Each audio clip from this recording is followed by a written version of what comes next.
once knew a nigga whose real name was William. His primary concern was making $1 million, being the illest hustler that the world ever seen. He used to fuck movie stars and sniff coke in his dreams. A corrupted young mind at the age of 13. Nigga never had a father and his mom was a fiend. She put the pipe down, but for every year she was sober. Her son's heart simultaneously grew colder. He started hanging out, selling bags in the projects, checking the young chicks looking for hit and run prospects. He was fascinated by material objects, but he understood money never brought respect. He built a reputation cause he could hustle and steal, but got locked once and didn't hesitate to squeal. So criminals he chilled with didn't think he was real. You see, me and niggas like this have never been equal. I don't project my insecurities on other people. He fiended for props like addicts with pipes and needles, and so he felt he had to prove to everyone he was evil. A feeble-minded young man with infinite potential, the product of a ghetto-bred capitalistic mental. Coincidentally dropped out of school to sell weed, dancing with the devil, smoked until his eyes would bleed. But he was sick of selling trees and gave in to his greed.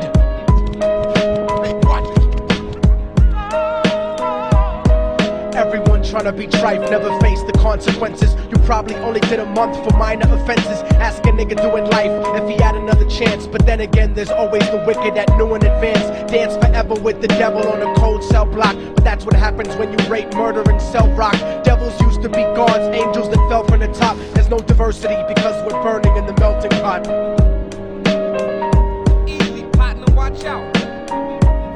So Billy started robbing niggas, anything he could do to get his respect back in the eyes of his crew. Starting fights over little shit up on the block. Stepped up to selling mothers and brothers to crack rock. Working overtime, making money for the crack spot. Hit the jackpot and wanted to move up to cocaine. Fulfilling the Scarface fantasy stuck in his brain. Tired of the block niggas treating him the same.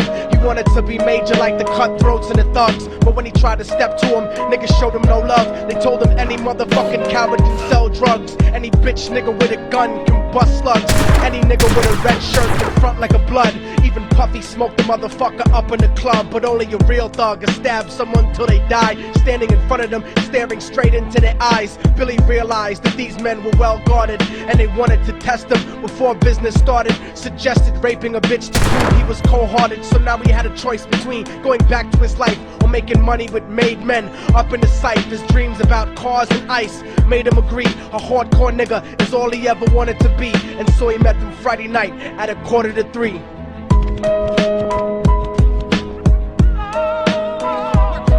Everyone tryna be trife, never face the consequences. You probably only did a month for minor offenses. Ask a nigga doing life if he had another chance. But then again, there's always the wicked that knew in advance. Dance forever with the devil on a cold cell block. But that's what happens when you rape, murder, and sell rock.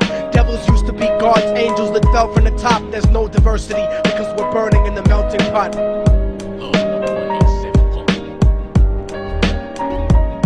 They drove around the project slow while it was raining, smoking blunts, drinking and joking for entertainment, until they saw a woman on the street walking alone, 3 in the morning, coming back from work on her way home. And so they quietly got out the car and followed her. Walking through the projects, the darkness swallowed her. They wrapped her shirt around their head and knocked her onto the floor. This is it, kid, now you got your chance to be raw. So Billy yoked her up and grabbed the chick by the hair and dragged her into a lobby that had nobody there. She struggled hard, but they forced her to go up the stairs. They got to the roof and then held her down on the ground, screaming, "Shut the fuck up and stop moving around." The shirt covered her face, but she screamed and clawed. So Billy stomped on the bitch till he broke in her jaw. Them dirty bastards knew exactly what they were doing. They kicked her until they cracked her ribs and she stopped moving. Blood leaking through the cloth, she cried silently. And then they all proceeded to rape her violently. Billy was made to go first, but each of them took a turn, ripping her up.